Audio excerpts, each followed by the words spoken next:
अच्छा, कभी सोचा है कि जैसे ही कोई मुश्किल सवाल सामने आता है, हमारा हाथ अपने आप फोन की तरफ क्यों चला जाता है? गूगल, चैट जीपीटी, जवाब बस एक क्लिक दूर है।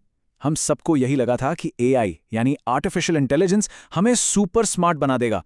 पर क्या हो अगर कहानी थोड़ी उल्टी पड़ रही हो? क्या हो अगर ये आसानी ही हमें महंगी पड़ रही हो? कुछ नई रिसर्च इसी तरफ इशारा कर रही है कि जिस टूल को हम अपना सबसे बड़ा हेल्पर मान रहे हैं, कहीं वो हमारे दिमाग की कसरत ही बंद तो नहीं करवा रहा। तो आज का बड़ा सवाल यही है, और ये थोड़ा परेशान करने वाला भी हो सकता है। क्या एआई पर हमारी ये बढ़ती निर्भरता असल में हमें सोचने समझने में कमजोर बना रही है?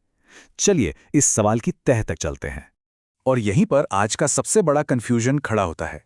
एक तरफ हमारे पास ज्ञान का पूरा समुंदर है और दूसरी तरफ ये डर है कि कहीं हम उस समुंदर में तैरना ही ना भूल जाएं। और देखिए, ये सिर्फ कोई हवाई बातें नहीं है, अब इसके पीछे पक्के वैज्ञानिक सबूत भी आने लगे हैं।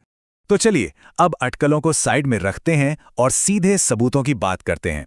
आखिर साइंस क्या कहता है इस बारे में? कुछ बहुत ही दिलचस्प और हैरान करने वाली स्टडीज हुई हैं। तैयार हो जाइए।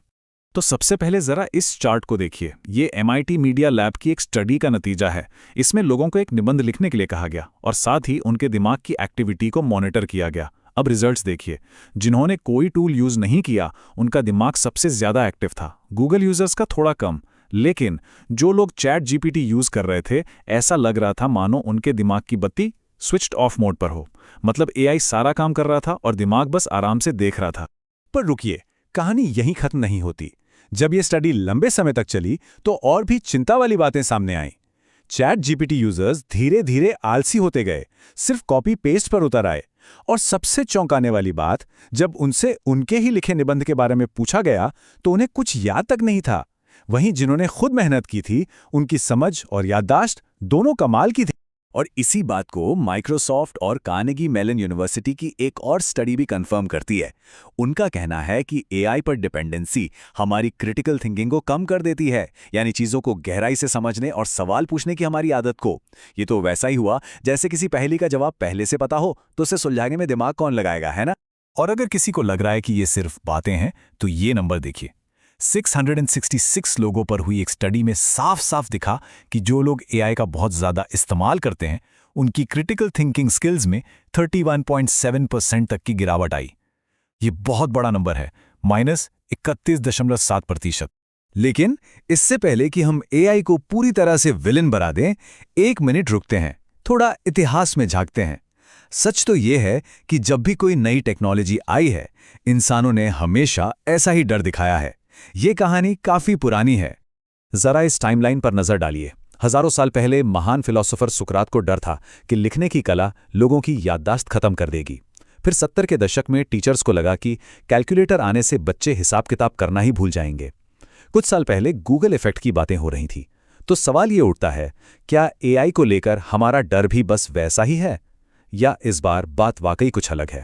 और इसका जवाब है हाँ, इस बार बात थोड़ी अलग हो सकती है, और शायद ज्यादा गंभीर भी। क्यों?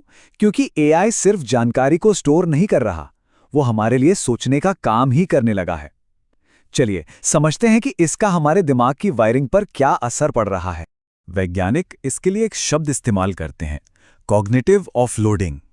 सुनने में थोड़ा भारी लगता है, पर मतलब बड़ा सिंपल है। हमारा दिमाग ना स्वभाव से ही थोड़ा आलसी है। वो एनर्जी बचाता है। जब उसे पता है कि कोई काम कोई और टूल कर सकता है, तो वो मेहनत नहीं करता। जैसे हमें अपने कितने दोस्तों के फ़ोन नंबर याद हैं? शायद बहुत कम, क्योंकि वो सारे फ़ोन में सेव हैं। बस यही है कॉग्निटिव ऑफलोडिंग।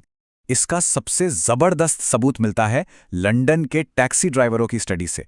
जीपीएस आने से पहले वहां के ड्राइवरों को शहर की 25,000 गलियों का नक्शा मुंह जुबानी याद रखना पड़ता था।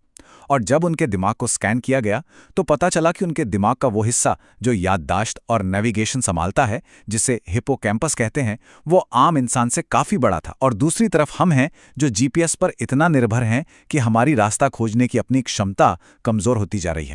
और ये बात बहुत ज़रूरी है, हिपोकैम्पस सिर्फ रास्ते याद नहीं रखता, यही हमारी यादें बनाता है, हमें भविष्य के बारे में सोचने में मदद करता है और अलग-अलग आइडियाज़ को आपस में जोड़ता है। तो जब हम जीपीएस यूज़ करके दिमाग के इस हिस्से को छुट्टी पर भेज देते हैं, तो हम अनजाने में अपनी याददाश्त और क्रिएटिविटी को भी कमज़ोर कर रहे होते हैं।